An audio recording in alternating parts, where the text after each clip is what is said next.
சின்ன துதிக்குள்ள இந்த மொத்த பிரபஞ்சத்தையும் நமக்குள்ள இருக்கிற ஆத்மாவையும் இணைக்க முடியும்னு சொன்னா நம்புவீங்களா? ஆமாங்க, இன்னைக்கு நாம பார்க்க போற ஒரு பழந்தமிழ் பாடல் அததான் செய்யுது. வாங்க, இந்த பிரபஞ்சத்திலிருந்து நமக்குள்ள போற இந்த பயணத்தை ஆரம்பிக்கலாம்.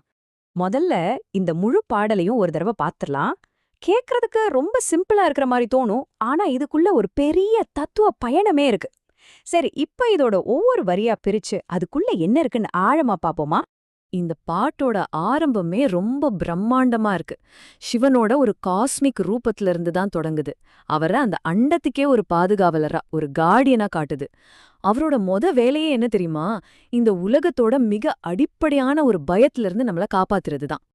முதல் வரி நஞ்சை உண்ட பெருமான். இதுக்கு அர்த்தம் விஷத்தை குடிச்ச இறைவன்.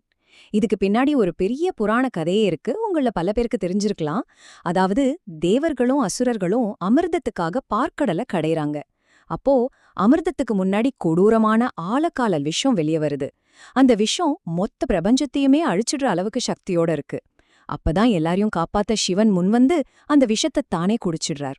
இது வெறும் கதை மட்டும் இல்லைங்க, இது ஒரு காஸ்மிக் லெவல்ல நடந்த தியாகம், ஒரு பெரிய பாதுகாப்பு செயல். சரி, உலகத்தையே விஷத்திலிருந்து காப்பாத்திட்டாரு, அதோட அவரோட வேலை முடிஞ்சிருச்சா? இல்ல, இப்போ அவரோட பாதுகாப்பு அடுத்த லெவலுக்கு போகுது. அதாவது உடலுக்கு வந்த ஆபத்துல இருந்து இப்போ அறிவுக்கு வர்ற ஆபத்துக்கு. இந்த வரிய பாருங்க, நான்முறை காத்த பெருமான். அதாவது நம்ம ஆன்மீகத்தோட அடித்தளமான 4 வேதங்களையும் பாதுகாத்தவர், ஞானத்தோட காவலர்னு அவரை போற்றுறாங்க. அப்ப பாருங்க, இங்க சிவனோட பாதுகாப்புங்கிறது 2 விதமா இருக்கு. ஒன்னு, இந்த வெளி உலகத்தை, நம்ம கண்ணுக்கு தெரியிற இந்த பிரபஞ்சத்தை காப்பாத்துறது. இன்னொன்னு, நம்ம உள் உலகத்தை, நம்ம அறிவையும் ஞானத்தையும் காப்பாத்துறது. ஒன்னு பிசிக்கல் ப்ரொடெக்ஷன், இன்னொன்னு ஸ்பிரிச்சுவல் ப்ரொடெக்ஷன். இந்த 2ம் சேரும்போதுதான் அவரோட அந்த பாதுகாவலர் அங்கிற முழு உருவமே நமக்கு புரியுது.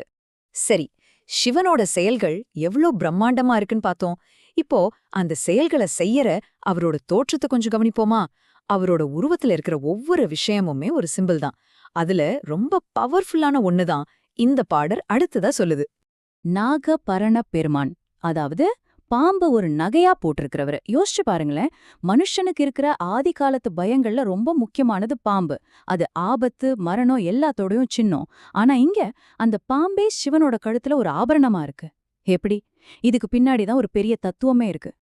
அந்த பாம்பு சும்மா ஒரு அழகுக்காக இல்லங்க, அதுக்கு பல அர்த்தங்கள் இருக்கு. ஒன்னு, சிவன் பயம், மரணம் மாதிரியான விஷயங்களை முழுசா ஜெயிச்சுட்டாருன்னு காட்டுது. இன்னொன்னு, நம்ம யோக மரபுல சொல்ற குண்டலினி சக்தி, அதாவது நமக்குள்ளேயே இருக்கிற பிரபஞ்ச ஆற்றல், அதையும் இந்த பாம்பு குறிக்குது. அதோட பாம்பு தன்னோட தோலை உரிக்கிற மாதிரி காலம்ங்கிற இந்த சுழற்சிய, பிறப்பு இறப்புங்கிற வட்டத்தையும் அது நமக்கு ஞாபகப்படுத்துது. ஓகே, அப்போ பிரபஞ்சத்தையே காப்பாத்துறாரு, மரணத்தையே ஆபரணமா போடுறாரு, ஞானத்தோட காவலனா இருக்காரு. இவ்ளோ சக்தி வாய்ந்த, இவ்ளோ பிரம்மாண்டமான அந்த கடவுள் உண்மையில எங்கதான் இருக்காரு? இப்போ வரப்போற இந்த கேள்விதான் இந்த பாட்டோட மொத்த டைரக்ஷனையும் மாத்த போகுது. அந்த கேள்விக்கான பதில், வாவ், அது நம்மள எங்கேயோ புராண கதைகள்ல இருந்து டக்குன்னு நமக்குள்ளேயே கூட்டிட்டு வந்துருது.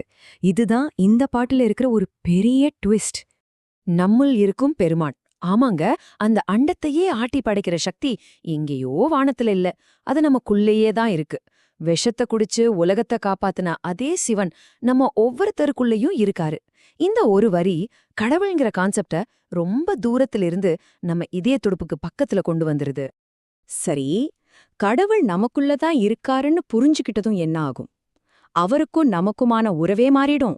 அது வரைக்கும் ஏதோ பொதுவா கும்பிட்டுக்கிட்டு இருந்தது போய் ஒரு பர்சனல் கனெக்ட் உருவாகும். சரணடைதல் தானா வரும். அடுத்த வரிய பாருங்க, அவரே என் சிவபெருமான். இப்போ அந்த பக்தர் தனக்குள்ள இருக்கிற அந்த சக்திய ரொம்ப உரிமையோட என் சிவன்னு சொல்றாரு. கடவுளுங்கிறதுல இருந்து என் கடவுள்னு சொல்றதுக்குள்ள எவ்ளோ பெரிய நெருக்கம், எவ்ளோ பெரிய உறவு இருக்கு பாத்தீங்களா? அதோட நிக்கல, சிவனே துணைன்னு சொல்றாங்க. இதுக்கு அர்த்தம், வாழ்க்கையில மத்த எது மேலயும் முழுசா நம்பிக்கை வைக்காம, எனக்கு சிவன்தான் ஒரே சப்போர்ட், ஒரே புகலிடம்னு முழுசா சரணடையிறது. ஒரு கம்ப்ளீட் சரண்டர். இப்படி செயல், உருவம், அப்புறம் உள்ளுணர்வுன்னு பயணம் செஞ்ச இந்த பாடல் கடைசியா எல்லாத்தையும் தாண்டி ஒரு ஒளி வடிவத்துக்கு வருது, ஒரு பவர்ஃபுல்லான மந்திரத்துல வந்து முடியுது. அதுதான் ஓம் நம சிவாய. இது வெறும் வார்த்தைங்கள்ல, இது பஞ்சாக்ஷர மந்திரம்னு சொல்லுவாங்க. அதாவது 5 புனித எழுத்துக்கள். நாம இதுவரைக்கும் பேசின எல்லா பிரம்மாண்டமான அர்த்தங்களும் இந்த 5 எழுத்துக்குள்ள அடங்கியிருக்குன்னு ஒரு நம்பிக்கை. இதுல ஒவ்வொரு எழுத்துக்கும் ஒரு அர்த்தம் இருக்கு. நானா நிலம், மானா நீர், சீனா நெருப்பு, வானா காற்று, யானா ஆகாயம், அதாவது இந்த பஞ்சபூதங்கள். இந்த மந்திரம் மூலமா நம்ம ஆன்மாவை இந்த பிரபஞ்ச சக்தியோட இணைக்க முடியும்னு சொல்றாங்க. இது ஒரு காஸ்மிக் மேப் மாதிரி. அப்போ பாருங்க, இந்த சின்ன பாடல் நம்மள எங்கிருந்து எங்க கூட்டிட்டு போகுதுன்னு. வெளியிருக்கிற பிரபஞ்ச பாதுகாவலர்கிட்ட ஆரம்பிச்சு, நமக்குள்ள இருக்கிற இறைவனை உணர வச்சு, கடைசியா அந்த இறைவனோட ஒளி வடிவத்திலே நம்மள கொண்டு போய் விடுது. பிரம்மாண்டத்துல இருந்து உள்ளுக்குள்ள, அப்புறம் சத்தத்துக்குள்ள ஒரு முழுமையான பயணம். கடைசியா ஒரு கேள்வி. இந்த பழமையான பாடல் காட்டுற பயணம் இருக்கே, அதாவது பிரபஞ்ச அளவுல இருந்து ரொம்ப பர்சனலான ஒரு அனுபவத்துக்கு வர்றது, இது இன்னைக்கு நாம வாழ்ந்துட்டு இருக்கிற இந்த உலகத்துல அர்த்தம் தேடுற நம்மளோட பயணத்தோட எங்கேயாவது பொருந்தி போகுதா? யோசிச்சு பாருங்க.